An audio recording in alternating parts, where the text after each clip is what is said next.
Kubati masjida.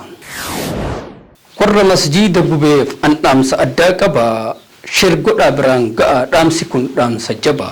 Akkas jetti arabni kanamlatin tafirru bihabbatin wala tadri ma fi khaza'inin nas. Mitiin qabeenya kan kee kan manaa waan hin beekneef qamadii firee takkaa fuutee ittiin dheessiti. Kufriinis miidhagni kee kan ishii irra caallaan inaaffaan guggubattee qabeenya balleessiti. Akka isii yaaddutti akka isii ilaaltutti masjida gubdee jirti islaama hubdee jirti. Garuu akkasii miti. Hubde seeti malee islaama hin hubne, gubde seeti malee masjida sin gubne. Qormaan inni guddaan dirree qiyaamaati, masjidni inni guddaan onnee islaamaati. Onnee keessa waan jiruuf lafattin ijaarama. Kufrii garaan gubatus rabbiin numa faarfama. Yoomiyyuu kanuma gochi mujrimtoota natuu jaraaf hima ga'ee muslimtoota.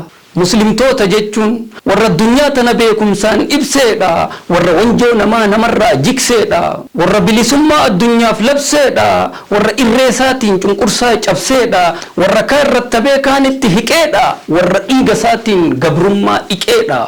Bara ruumii fursiin sodaataman sana, bara camadanii namaan qotan sana, bara kaafirtoonni argatan nyaatanii akkuma harreedha waa hunda baatanii waliif gabroomanii gabrummaan bulan san, bara leenconni har'aa hantuuta turan san, bara jaahiliyyaan juhliin biyya mootee nama akka ishii re'een qixa goote kan hin ta'u jedhee didee gamtaan ka'ee seera kaafirtootaa tumee lafaan dha'e. Kaafirtootaa miti bar islaama kana kan biraatii miti hafteen jaraa ana.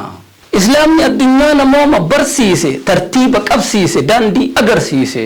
Addunyaa diigamte islaamatu jaare, laal abbaasiyyoota, laal usmaaniyyoota, jabaa kamtu dhufee muslimtoota nyaare, irree kamtu irree muslimtoota caale. Ga'een muslimtoota guddaa fi ol'aanaa, bulchaan isaanii rabbii seerri immoo qur'aana.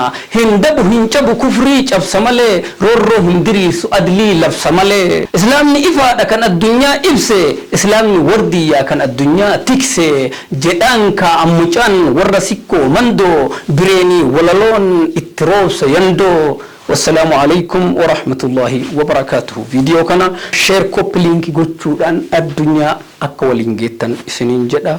Galatoomaa ulfaadhaa. We are Muslim.